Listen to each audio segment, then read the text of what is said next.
Hi, and welcome to Online Tech PD. My name's Larissa, And I'm Jackie. and today we're going to talk about Rad Random tools in Smart Notebook. Are you ready? I'm so ready because they are so rad. Two awesome tools that we are not going to let you use to make your lesson, but we had to show them off because they're awesome, are the Random Group Generator, which is this tool right here. This is a nice classroom management tool. You can put your students' names in just by clicking and adding, and then you decide, I want groups of 4 for this work time. Click Generate, and it puts the students into their groups. What's nice about this is somehow, if the computer chooses groups, there's not as much arguing. If you don't like that Bob and Sydney in group 1 are together, just go ahead and click Regroup, and you can find something that works for your class. Pretty awesome. The other one is a great random word chooser. I like to use this with student names. You could use this with vocab words if you really wanted to. But I like to use it with student names and call it the popsicle sticks of the 21st century. You just put your student names in there, same idea. You choose how many kids you have. You start typing in their names. They're in there, and you're ready to select a kid. You can choose no repeat, and you can go through your whole class before somebody gets selected twice. And it randomly chooses somebody to answer the question. So both of these tools we pulled from the gallery. So we came over to the gallery and we searched for random, and that is the key word for today, random. When you search for random, you get all these random tools under interactive multimedia. Click it, scroll down some, and you'll see the group generator. They have a group one with images, and you will also see the random word chooser, which is the one we used here. Okay? All right, let's see some lesson pages. What we've done is put together 4 different lessons to give you ideas of something that you can create with the random tool. So in each of these, start thinking about something that might work for you. Sounds good. So our first page here is a put the standard form equation into slope-intercept form equation, sort of a slide here, and this is highlighting the keyword dice. So you roll the die, and it rolls of your x variable, and you'll see it spits it out here if I click that arrow, and I can make this bigger or smaller by just clicking and not over-clicking the lower right-hand corner here and make it bigger, and then I can drag it down. Also, if I change my font up here to default to a larger font and get my arrow tool, when I click and shoot it out, it comes out larger. Really important after you click on that text tool to go back to the arrow. Otherwise it will drive you crazy. And then I also used an infinite cloner here for each piece of the equation, and you could change it so you had pluses and minus signs if you wanted. And then you would put this into slope-intercept form, and then you'd have your students list your slope and your y-intercept for the equation.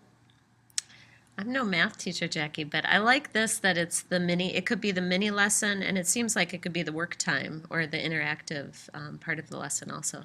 Absolutely.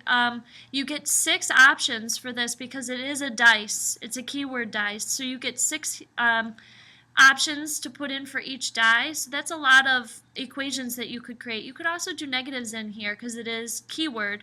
So you just click in the front there, and you could add negative signs if you wanted. And you just hit your double arrows to stop editing. And you would do that for each one. You get 6 options for each, which is really nice. I have to move that out of the way to undo my, and which is great. And once you have this page created once, you wanted to do more with this, you can go to your page sorter tab, click it here, and choose clone page from your drop down. And then you have an identical page set up for you. All you have to do is change which numbers you have, coefficients you have for your variables, and you have 6 new problems for each die there. That's a great time saver. For sure. We like to work smarter, not harder here.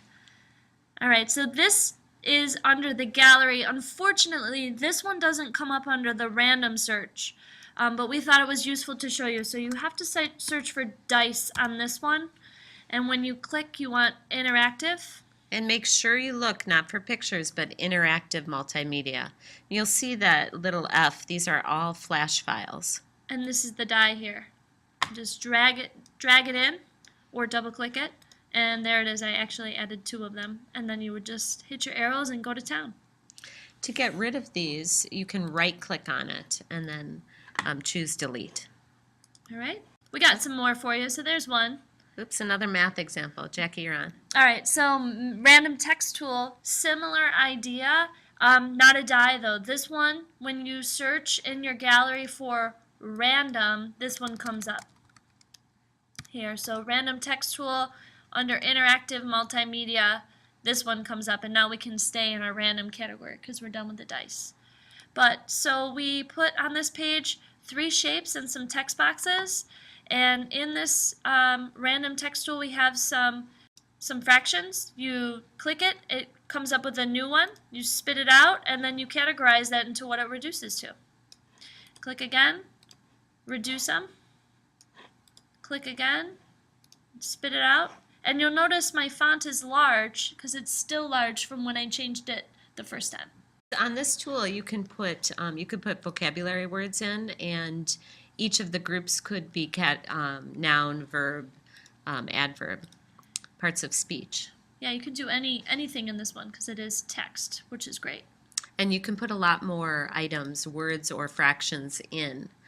On the die, it was obviously 6. This has a lot more. I think this one may go up to 24. Don't quote me on that one though. All right. So are you guys getting some ideas that you can create? Let's look at another. This is very simple, the tool and text. Again, what is this called again? Random text tool. All right. And we put prefixes in. You shoot out a prefix and you can move it and then create either as a whole group activity or in centers or with groups, create the words.